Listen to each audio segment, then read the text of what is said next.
मुलाकात श्रृंखला के क्रम में आज हम सीएससी से आधार सर्विसेज जो कि हम अपने यूसीएल वीएलई भाइयों के माध्यम से आधार संशोधन का काम करते हैं, तो उस पे कुछ एक अपडेट्स हुए हैं अभी सॉफ्टवेयर को लेके। सॉफ्टवेयर अभी अपडेट हो रहा है और इस बीच चूंकि समय समय पे जब भी यूआईडीआई के द्वारा बैकएंड से कुछ काम किया जाता है सॉफ्टवेयर पे या सर्वर पे, तो उस समय एक चैलेंजिंग पोजीशन आ जाती है। सॉफ्टवेयर जब भी अपडेट होगा या बैकएंड से वो काम करेंगे तो आपको पैकेट रिजेक्शन या पैकेट आपके सक्सेसफुली अपलोड ना होना, हाँ, तो इस तरह की जो है या पैकेट होल्ड पे होने की जो समस्या है उसका सामना करना पड़ सकता है। ऐसा हमने पहले भी आप लोगों को बताया हुआ है। इस बीच जैसा कि मैंने बताया कि सॉफ्टवेयर अपडेटिंग पे है अभी, कुछ काम कर रही है यूआईडी टीम बैकएंड से, इसलिए ही अभी पिछले कुछ एक दिनों से आपके द्वारा हम लोगों को ये हमने खुद भी चेक किया कुछ एक सिस्टम्स को रिमोट पे लेके कि पैकेट जो है वो नो डिस्क्रिप्शन फॉन्ट में मोस्टली पैकेट्स जो है रिजेक्ट हो रहे हैं या डेटा जो है वो प्रोसेस नहीं हो रहा है सक्सेसफुली। अगर पैकेट क्रिएट हो रहे हैं तो फिर अपलोड नहीं हो रहा है सक्सेसफुली। तो आप सभी वीएलई भाइयों से थोड़ा सा अनुरोध है, क्योंकि अभी अपडेट्स यूआईडी के द्वारा जो अभी कल अपडेट हम लोगों को मिला है, इस एक्सरसाइज को पूरा कर लिया गया है और जो भी पैकेट्स आपके द्वारा कल दोपहर बाद से बनाए जा रहे हैं, क्रिएट किए जा रहे हैं, वो सक्सेसफुली अब अपलोड होंगे और वो रिजेक्शन वाले जो इश्यूज थे उसको रिजॉल्व कर लिया गया है। तो आप लोग अब निश्चिंत होकर काम करिए। जो भी सर्विसेज आपके सॉफ्टवेयर पे आधार सॉफ्टवेयर पे आ रही है तो उन पे आप काम कर सकते हैं। अब जो पैकेट्स आपने कल दोपहर 2 बजे से पहले या कल से पहले बनाए हुए हैं,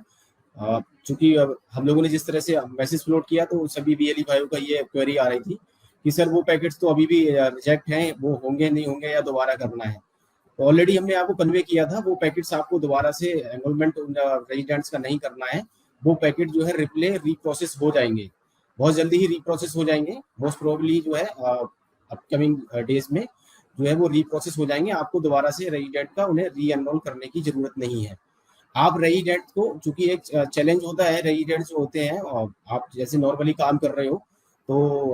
अमूमन 1-2-3 दिन में उसका काम हो जाता है और अभी उसका काम नहीं हो पा रहा होगा तो वो आपसे आके क्वेरी कर रहे होंगे बार बार, और कभी कभी जो है ऑकवर्ड थोड़ा सिचुएशन हो जाती है। तो आप लोगों से थोड़ा अनुरोध है कि जो रेजिडेंट्स जिनका आपने काम किया है पिछले कुछ दिनों में और इनकेस उनके पैकेट रिजेक्शन में हैं या पैकेट उनके जो है सक्सेसफुली जनरेट नहीं हुए हैं, तो आप उनको पेशेंसली थोड़ा सा धैर्य रखने के लिए बोलिए कि वेट करें और वो जो पैकेट उनका है, जो भी एनरोलमेंट उन्होंने काम कराया है आपके माध्यम से, तो वो जल्दी ही हो जाएगा। तो थोड़ा सा आपको अपने व्यवहार और कंटेंट को अच्छे से बताना है, समझाना है, क्योंकि ये जो इशू है ये टेक्निकल इशू है, बैकएंड से चल रहा था। हालांकि अब इसको रिजॉल्व कर लिया गया है, तो सभी वीएलई भाई अब अपना काम जो है सुचारू रूप से आगे जारी रखें। इस तरह से ये इसकी मैंने आपको जो दिखा रहा हूँ, नो डिस्क्रिप्शन फॉन्ट रिजेक्शन का रीजन, या फिर दूसरे एक साइट में दिखाया मैंने कि पैकेट अपलोडेड, लेकिन उनका कोई अभी स्टेटस नहीं दिखा रहा है। तो स्टेटस नहीं दिखा रहा है या नो डिस्क्रिप्शन फॉन्ट में रिजेक्शन में आपके रीजन के साथ में जो पैकेट रिजेक्ट हुए हैं उससे आपको पैनिक नहीं होना है। ये जो पॉकेट्स हैं सभी रीप्रोसेस होके सक्सेसफुली जनरेट हो जाएंगे आने वाले दिनों में। अब एक थोड़ा चेंज ये है कि जो सॉफ्टवेयर है वो अपडेट हुआ है। कुछ वीएलई भाई के जो सॉफ्टवेयर हैं वो ऑटो अपडेट हो गए होंगे, लेकिन कुछ वीएलई भाई हैं अभी जो कि पुराने सॉफ्टवेयर वर्जन पे काम कर रहे हैं। रिसेंटली जो अपडेटेड वर्जन है यूआईडीआई के द्वारा अभी लॉन्च किया है वो 176, 177, 178। तो 176 से एबव जितने भी क्लाइंट वर्जन ईसीएमपी यूसीएल सॉफ्टवेयर जो हमारे वीएलई भाई काम कर रहे हैं, ये ही काम करेंगे आफ्टर 29 मई। तो 29 मई तक की डेडलाइन है, टाइमलाइन दी गई है कि तब तक सभी जो भी आधार सॉफ्टवेयर पे काम करने वाले ऑपरेटर्स हैं वो अपने सॉफ्टवेयर को, चूंकि आजकल सॉफ्टवेयर ऑनलाइन वर्क करता है तो अमूमन जो है generally in general software auto update हो जाता है। इन केस अगर आपका सॉफ्टवेयर ऑटो अपडेट नहीं हो रहा है तो आप जो है सर्विस में जाकर ओटीए सर्विस, आधार ओटीए सर्विस जो आती है उसको स्टॉप करके स्टार्ट करें। इस बीच आपके जो इंटरनेट की कनेक्टिविटी है वो अच्छी होनी चाहिए। अगर इंटरनेट की कनेक्टिविटी, इंटरनेट स्लो है, स्पीड आपकी, तो हो सकता है कि आपका सॉफ्टवेयर जो है ऑटो अपडेट होने में कुछ इशू क्रिएट करे या फिर ऑटो अपडेट ना हो। तो आप जो है 29 मई तक का समय दिया गया है, तब तक अपने वर्जन जिसपे भी आप अभी काम कर रहे थे, वो चाहे 163, 164, 165, 166, 167, 169, 171, 175 कुछ भी हो सकते हैं। वो जो भी वर्जन थे 175 तक, बिलो 175 जितने भी वर्जन हैं आधार सॉफ्टवेयर के, वो सभी 29 मई तक जो है टाइमलाइन दी गई है, वो तब तक चलेंगे। उसके बाद में वो काम करना बंद कर देंगे। तो आप समय रहते अपना प्रयास कीजिए कि ऑटो अपडेट आपका वर्जन हो जाए। इन केस अगर आपका ऑटो अपडेट नहीं होता है तो फिर हम आपकी हेल्प करेंगे कि आपका जो सॉफ्टवेयर है उसको अपडेट कराया जा सके। क्योंकि हमेशा से हम लोग आपको यही बताते हैं कि जो अपडेटेड सॉफ्टवेयर वर्जन है उस पर ही काम करना होता है। इसीलिए अभी थोड़ा सा चूंकि एक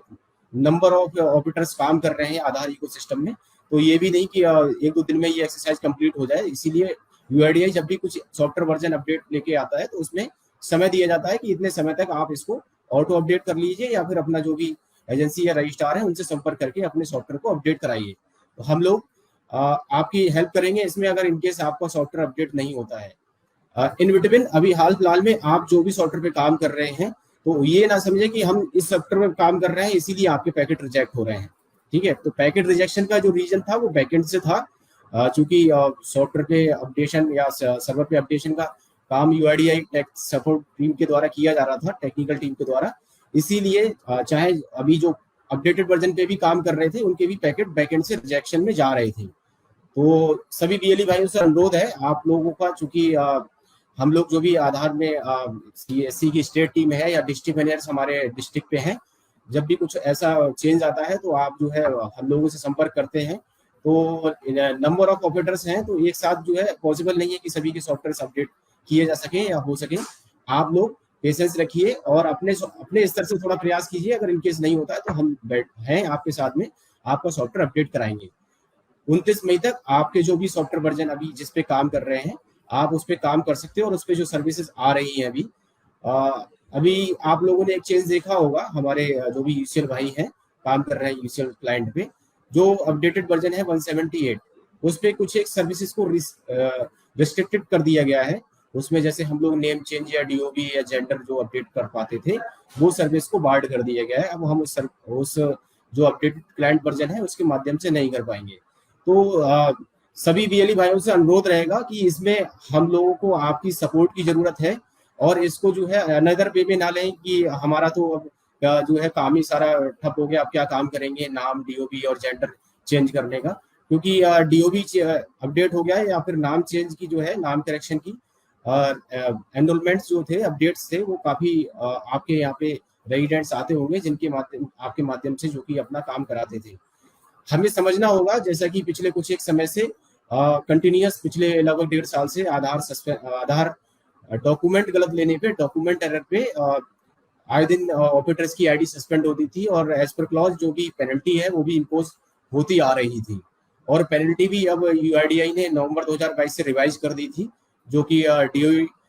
2 की एरर की पेनल्टी थी 25 रुपये पर पैकेट, जिसको बढ़ाकर 1000 रुपये पर पैकेट कर दिया गया। तो आपने पिछले कुछ एक समय से आपने देखा भी कि अब वो पेनल्टी काफी हैवी पेनल्टी इम्पोज हो रही है, और चांसेस भी जो ज्यादा एरर के थे वो इन्हीं दो सर्विसेज में ज्यादा थे, जो कि नाम अपडेट्स या फिर डीओबी अपडेट्स। हमें समझना होगा जो भी रेजिडेंट्स आपके यहाँ पे काम कराने आ रहे हैं कि आधार एक जो प्रोजेक्ट है, अगर आधार प्रोजेक्ट की बात करें ऑलमोस्ट मोर देन 10 ईयर्स हो गए आधार को लॉन्च हुए, और लोगों ने अपना आधार बनाना स्टार्ट करा किया, लोग बनवा रहे थे। और उसके बाद में अपडेशन की भी जो थी, जब से आधार का यूसेज बढ़ा, चाहे वो बैंक्स हो गए या फिर आप डीबीटी के माध्यम से गवर्नमेंट जो है जितनी भी सर्विसेज आम जनमानस तक पहुंचा रही है डायरेक्ट, तो आधार जो डॉक्यूमेंट है उसके यूसेज को देखते हुए समय समय पे लोगों ने अपना आधार में जहाँ पे भी उनको चैलेंजेस फेस हुए तो अपडेट भी कराया है। अगर अभी भी जो है रेजिडेंट अपने आधार को अपडेट कराने चाह रहे हैं तो उसके पीछे क्या रीजन, वो समय रहते अपना आधार अपडेट क्यों नहीं करा पाए, क्या मकसद है उनका। या दूसरी अगर हम देखें तो जो डीओबी है या फिर जेंडर हो गया या नेम हो गए, इन अपडेट्स के जो है नंबर ऑफ अटेम्प्ट्स दिए गए हैं कि वो एक बार करा सकते हैं या 2 बार करा सकते हैं। अगर इसके बाद में अगर वो कराने की कोशिश करते हैं तो लिमिट क्रॉस में जाता है। इन केस अगर गलती से चाहे वो रेजिडेंट ने जानबूझ के कराया हो या फिर हमसे गलती से किसी का नाम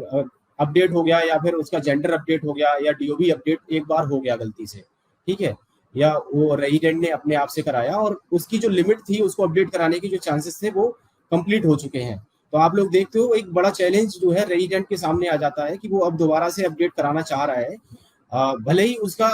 जो पहले हुआ है वो जाने अनजाने में गलती हुई है, उसका नेम करेक्शन में, डीओबी में, या फिर जेंडर चेंज हो गया है गलती से, लेकिन अगर अब उसको एक्चुअल में कराना है, अपना जो भी चीज है उसकी फैक्चुअल है आज की डेट में प्रेजेंट, तो भी उसको जो है बड़ा ही प्रॉब्लम फेस करनी पड़ती है, आरओ विजिट करना पड़ता है। और आप समझ रहे हैं कि आरओ की अवेलेबिलिटी स्टेट लेवल पे, चूंकि हमारा स्टेट यूपी स्टेट बड़ा है तो हमारा लखनऊ में ही आरओ है, तो यहाँ पे पॉसिबल है एक बार क्योंकि आरओ रेजिडेंट विजिट कर लें, जैसे नेम चेंज किया है या फिर उसकी बात करें तो उसमें जो है डॉक्यूमेंटेशन की प्रक्रिया भी थोड़ा सा टिपिकल है, तो इसीलिए थोड़ा सा रिस्ट्रिक्ट किया गया है कि रेजिडेंट जो भी आपके यहाँ पे काम कराने आते हैं, जो सी चीजें आसानी से कराई जा सकती हैं और जिसमें नंबर ऑफ एरर चांसेस कम है, वो सर्विसेज ही इजीली जो है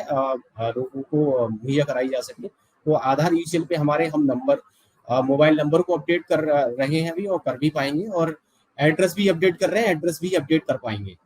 तो हम ये ना समझें कि हमारा नेम करेक्शन, डीओबी करेक्शन हमारे यूसीएल क्लाइंट पे नहीं है या फिर नहीं रहेगा, तो हमारा जो है बहुत बड़ा लॉस हो जाएगा। हमारे पास में पिछले 6 महीने से हम लोग देख रहे हैं कि एक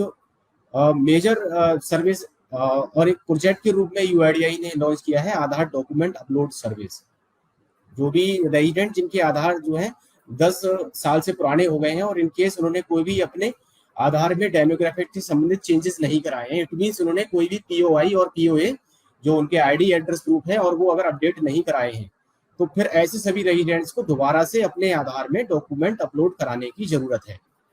तो इस सामने जो आपको एक स्लाइड दिख भी रही होगी, इस स्लाइड के माध्यम से मैं आपको यही बताने की कोशिश कर रहा हूँ कि अगर आपको ये जो लग रहा है कि मेरा नेम करेक्शन या डीओबी करेक्शन हट जाने से यूसीएल का मेरा बिजनेस, या आप चूंकि आप बीएलई हो, आप हमेशा जो भी सर्विस पे काम कर रहे हो, आप बिजनेस या फिर जो है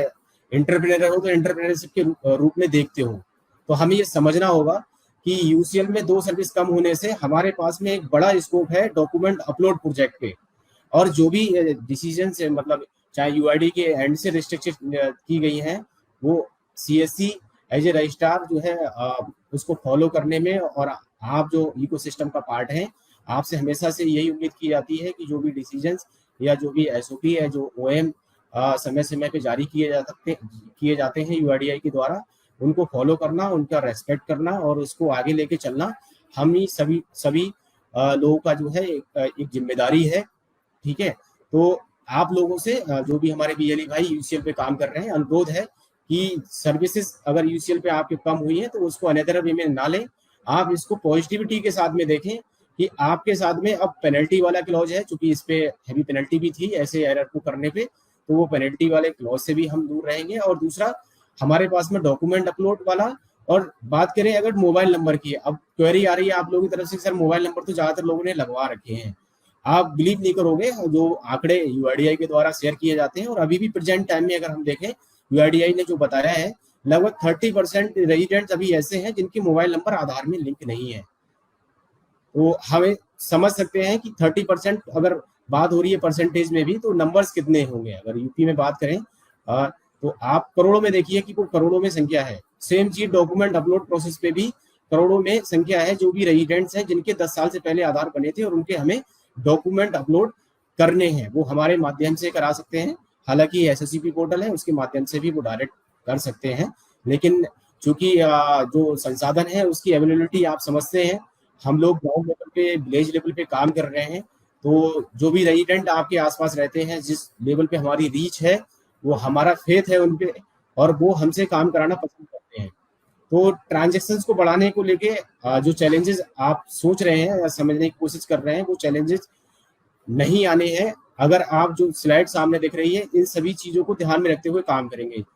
नंबर 1, फर्स्ट ऑफ ऑल आप अपने सेंटर की प्रॉपर ब्रांडिंग रखिए। आपके यूसीएल सेंटर पे, चूंकि आप यूसीएल पे काम कर रहे हो, तो आप साथ में बैंक बीसी भी है, बैंक बीसी है, सीएससी की सर्विसेज तो आप सभी दे ही सकते हो, और आपके साथ में एक और हैवी फुटफॉल जिसपे कि बैंक बीसी बैंकिंग की सर्विसेज आपके पास में है। बैंकिंग है तो आपके यहाँ पे लोग अकाउंट ओपनिंग, विड्रॉल, डिपॉजिट, आप सोशल स्कीम्स हैं उस पे भी काम करते हैं। हाँ, इंश्योरेंस की सर्विसेज हैं, G2C सर्विसेज, अदर सर्विसेज हैं, आप पैन कार्ड हो गया, ऐसी सभी सर्विसेज पे काम करते होगे, आप IRCTC रिजर्वेशन करते होगे, तो आपके यहाँ पे ऑलरेडी CSC की सर्विसेज के यहाँ पे फुटफॉल है। साथ में आपको बैंकिंग है, बैंकिंग के यहाँ पे आपको UCL मिला है। तो आप ये ना समझे कि मेरे UCL से 2 सर्विसेज कम हो रही है या फिर जेंडर या 3 सर्विसेज कम हो रही है तो मेरा जो है काफी इफेक्ट हो जाएगा, नहीं। साथ में हम प्रयास कर रहे हैं, क्योंकि आप लोग जो है स्टैटिक आईपी पे काम करते हैं और स्टैटिक आईपी की अवेलेबिलिटी कुछ BLE भाइयों ने स्टैटिक आईपी को लेने में काफी खर्च किया है, तो इस पे भी बात हो रही है UID टीम से, CSC संपर्क में है लगातार कि इसको थोड़ा सा कुछ किस तरह से हम लोग जो है अपने जो BLE भाई UCL पे काम कर रहे हैं स्टैटिक आईपी वाले पार्ट को थोड़ा सा हम लोग ने बात रखी है UID तक कि इस पे जो है कुछ विचार किया जाए। UID इस पे विचार भी कर रहा है। होपफुली हम जो है जो भी अपडेट्स आपको दे पाएंगे वो जल्दी ही देंगे। और आप ऐसा ना समझें कि आप जो जैसे कि हम लोग ग्रुप्स में ऐड हैं तो आप लोग हमसे फोन पे भी बात कर रहे हो लगातार, हम फिजिकली भी कहीं पे मिल रहे हैं, आप ऑफिस भी आके बात करते हैं, तो सर अब हमारे खर्चे तो बहुत हैं इसमें, स्टैटिक आईपी में हमने खर्च किया है, हमारे खर्चे नहीं निकल पाएंगे। तो प्लीज आपसे थोड़ा अनुरोध है कि अभी वेट कीजिए, इसी मंथ से ही सर्विसेज रिस्ट्रिक्टेड हुई हैं, तो एकदम से कोई ऐसा डिसीजन ना लें, क्योंकि ऐसा नहीं है कि आप यूजुअली ही सर्विस पे काम कर रहे थे, आपके साथ बैंकिंग है, एक अच्छी सर्विस, अच्छा स्कोप है आपके पास में। आप ओवरऑल अपने सेंटर की ब्रांडिंग अच्छी रखें, अपने सेंटर की जो भी सर्विसेज हैं उनको डिस्प्ले अपने सेंटर पे तो किए करें ही, और आसपास भी अगर कोशिश करें जो कि मार्केट प्लेसेस होते हैं, जैसे UCL पे हम हमेशा से कहते थे कि आप 8 से 10 गांव पे लगभग कवर करते हैं एक UCL सेंटर हमारा,